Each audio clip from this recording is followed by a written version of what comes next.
मल्हार मल्हार कक्षा 7वीं में मल्हार हिंदी पुस्तक के लिए आनंदमय और भारत देश की जयकारे को भारत देश की सेवा में संस्कृति में ये सभी बातें पढ़ने का मौका मिला।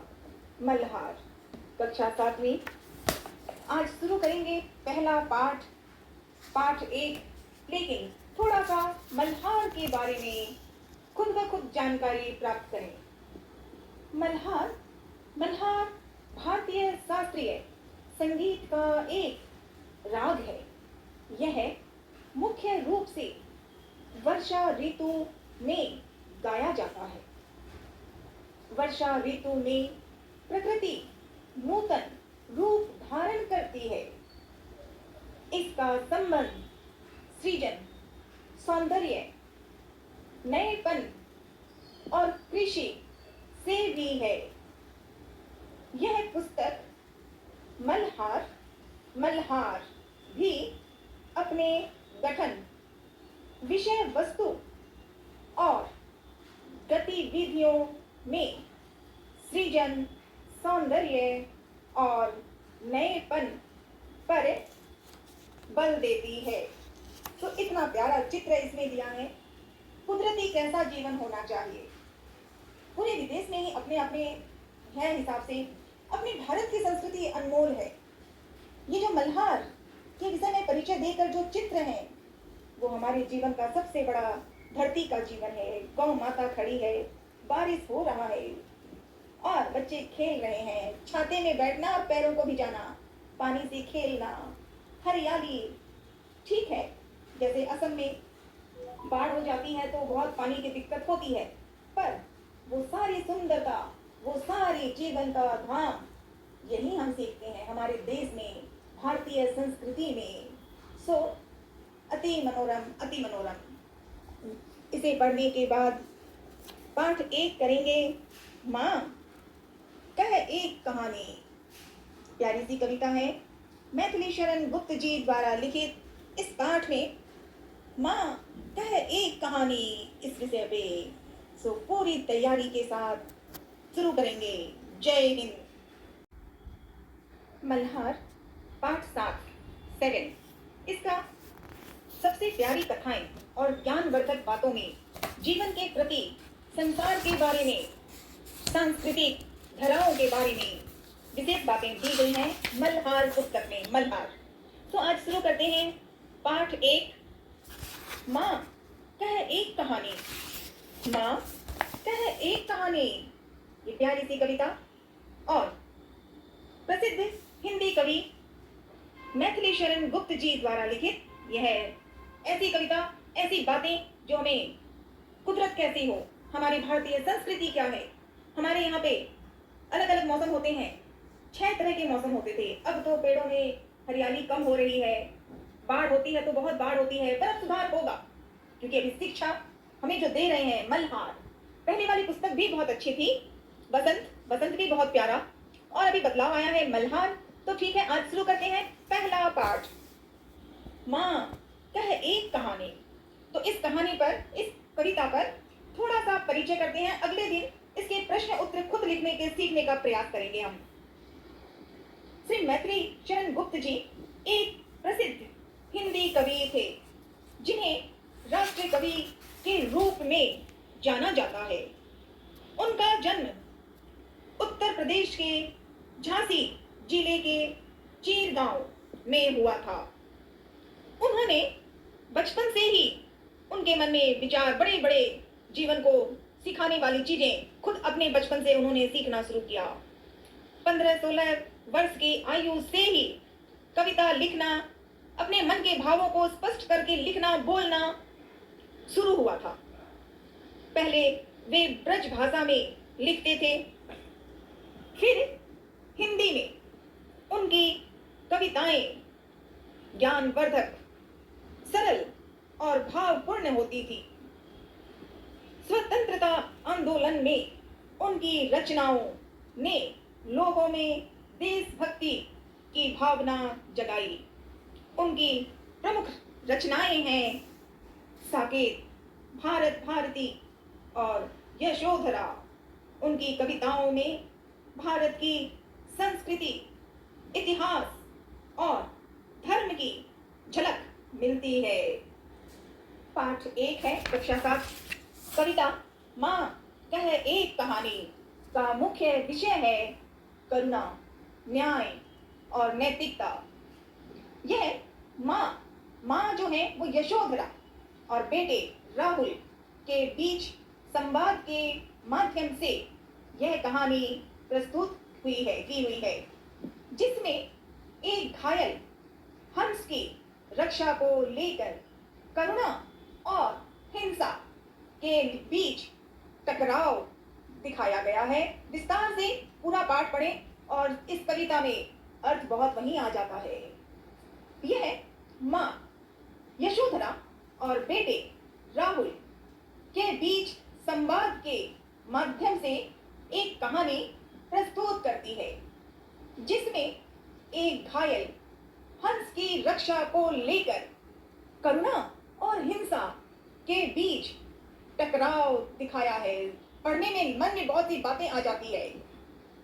कविता बच्चों को सही गलत की समझ विकसित करने के लिए और दया व न्याय के महत्व को समझाने का प्रयास इस कविता में है।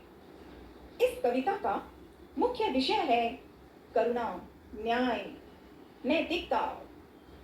यह माँ यानी यशोधरा और बेटे राहुल के बीच संवाद के माध्यम से एक कहानी प्रस्तुत करती है, जिसमें एक घायल हंस की रक्षा को लेकर करुणा और हिंसा के बीच टकराव दिखाया गया है।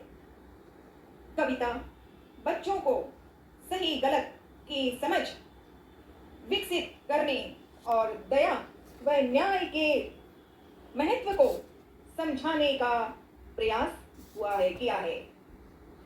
इस कविता में माँ यशोधरा और छोटे उसके बेटे राहुल की बातचीत की कहानी है। राहुल माँ से कहानी सुनाने की जिद करता है। माँ उसे एक खास कहानी सुनाती है माँ, जिसमें राहुल के पिता सिद्धार्थ एक घायल हंस को बचाते हैं। एक शिकारी हंस को लेना चाहता है, लेकिन सिद्धार्थ उसे बचाने की ठान लेते हैं, सोच लेते हैं। दोनों में बहस होती है, विचार होते हैं और सिद्धार्थ हंस को बचा के रखना ही चाहते हैं, इसीलिए दोनों में बहस होती है। लेकिन सिद्धार्थ उसे बचाने की ठान लेते ही हैं। दोनों में बहस होती है और मामला न्यायालय तक जाता है। माँ राहुल से पूछती है कि वह क्या फैसला करेगा। छोटा राहुल कहता है कि जो निर्दोष को मारता है उसे रोकना चाहिए और जो बचाता है उसकी मदद करनी चाहिए। प्रस्तुत इस कहानी में हमें दया, करुणा और सही फैसला लेने की सीख देते हैं, हमें मिलती है जानकारी। यह हमें बताते हैं कि हमें हमेशा दूसरों की मदद करनी चाहिए और अच्छा काम सदा करते रहना चाहिए। प्रस्तुत इस कहानी में जैसे छोटा कृष्ण अपनी माँ यशोदा के साथ बातें करता है और सही गलत का विचार आपस में बात सीखता है, वैसे ही यहाँ पर भी ये बातें हो रही है। राहुल बताता है कि दासी यानी चेटी ने कहा है कि माँ नानी की बेटी है। राहुल लेटे बार माँ से जिद करता है कि कहानी सुनाओ जिसमें राजा या रानी की बात हो। राहुल ऐसे कहता है अपनी माँ को। बड़ी प्यारी कविता है ये। माँ अपने बेटे को समझाती है कि वह बहुत जिद्दी है। फिर वह उपवन बगीचे का वर्णन करती है, जहां उसके पिता तात सिद्धार्थ जी, उसके पिता सुबह सैर किया करते थे।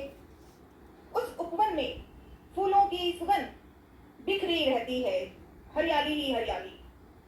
राहुल खुश होकर कहता है कि माँ, माँ, वही कहानी सुनाओ, वही कहानी सुनाओ जिसमें बगीचे में अच्छी अच्छी खुशबू थी।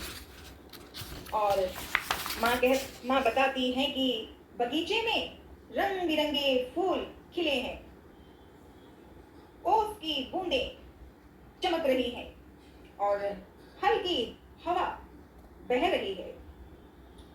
पास में पानी की लहरें भी दी थी। वह बगीचे की सुंदरता को दिखाता है। और प्यार और भाव के साथ राहुल प्रसन्न होकर कहता है कि माँ, हाँ माँ, हाँ, यही कहानी सुनाते रहो, यही कहानी सुनाते रहो, जिसमें जिसमें पानी लहरा रहा हो, जिसमें पानी लहरा रहा हो। गाते थे खग कल कल स्वर से। माँ बताती है कि वहां पक्षी मीठे स्वर में गा रहे थे। तभी तभी अचानक एक हंस उधर से घायल होकर नीचे गिर पड़ा। उसे उसे तीर से चोट लगी थी, उसे तीर से चोट लगी थी। हुई पक्ष की हानि, करुणा करुणा भरी कहानी, करुणा भरी कहानी। राहुल दुखी होकर कहता है कि हंस को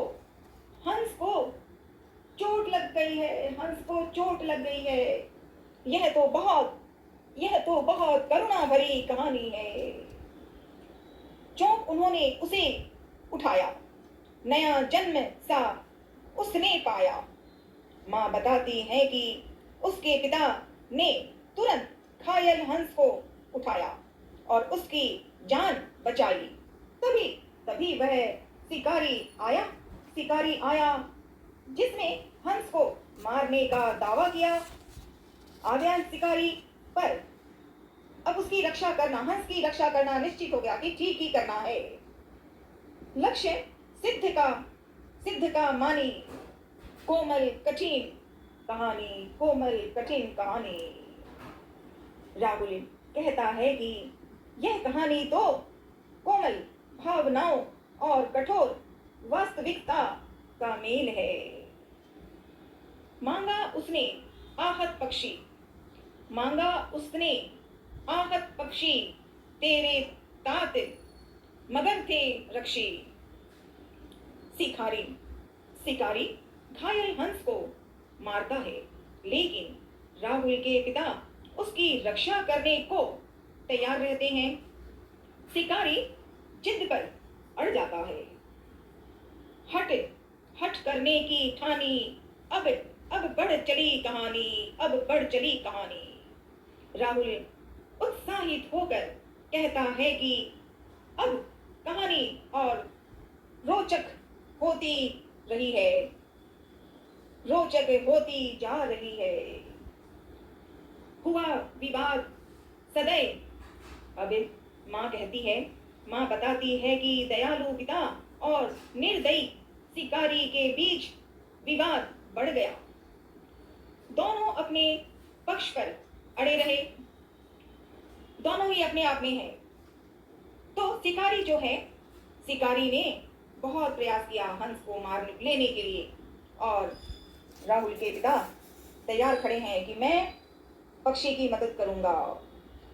ऐसी बातें होती हैं, दोनों अपने पक्ष पर अड़े रहे और अंत में मामला न्यायालय में पहुंच गया। सुनी सभी ने जानी, व्यापक हुई कहानी। राहुल कहता है कि अब तो पूरी सभा ने इस विवाद को जान लिया। कहानी अब बड़ी हो गई कहानी। राहुल तू निर्णय कर, अपना इसका न्याय। राहुल, तू निर्णय कर, इसका न्याय पक्ष तेरा है किसका? न्याय पक्ष तेरा है किसका? माँ राहुल से कहती है कि वह बिना डरे फैसला करे कि फैसला डरे वह बिना डरे फैसला करे कि सही कौन है? सही कौन है? हंस को मारने वाला शिकारी या उसे बचाने वाला? क्या कहा माँ ने? बताओ राहुल, हंस को मारने वाला शिकारी या उसे बचाने वाला? माँ उसका जवाब सुनना चाहती है। माँ, मेरी क्या बानी, मैं सुन रहा कहानी, मैं सुन रहा कहानी। राहुल कहता है कि वह अभी कहानी सुन रहा है, कहानी सुन रहा है, उसे निर्णय करना कठिन लग रहा है। कोई कोई निश कोई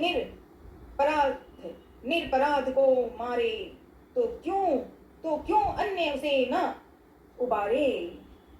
राहुल सोच समझकर कहता है कि अगर कोई निर्दोष को मारता है तो उसकी रक्षा करना चाहिए। न्याय हमेशा दया से भरा होना चाहिए। अब छोटा राहुल कह रहा है कि न्याय हमेशा दया से भरा होना चाहिए।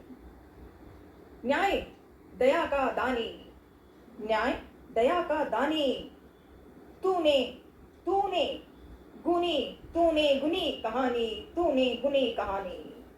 माँ खुश होकर कहती है कि राहुल ने सही समझा और उसने इस करुणामयी कहानी का गूढ़ अर्थ जान लिया।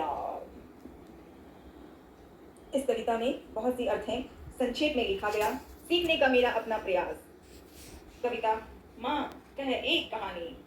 माँ बेटे के संवाद के माध्यम से करुणा, दया और न्याय का महत्व सिखाती है। यह बच्चों को नैतिकता, ज्ञानवर्धक और सही निर्णय लेने की प्रेरणा देती है। इस कविता में प्रकृति की खूबसूरती और अच्छे मूल्यों को मिलाकर हमें बहुत कुछ सिखाती है। श्री मैथिली शरण गुप्त जी की यह रचना सरल भाषा में गहरे विचार प्रस्तुत करती है, जो बच्चों और बड़ों दोनों के लिए प्रेरणादायक है। सभी के दिल में सही न्याय होना चाहिए। कर्तव्य निभाएं, खुद को भी और दूसरों को भी। जहां अन्याय हो उसका आवाज उठे, उसका विरोध हो, सुधारा जाए।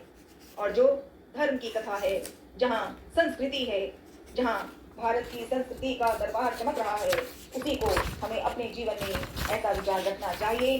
नैतिकता और सही निर्णय लेने की प्रेरणा और लेने का सही मार्ग में, सही कर्म में इसको निभाना ही ये प्यारी सी कविता है। और इस कविता का शीर्षक ही इतना प्यारा है, माँ कह एक कहानी, माँ कह एक कहानी। तो आज इस कविता में मुख्य रूप से अपने आप को ही सिखाने का रास्ता मिला है कि अन्याय कहीं ना हो।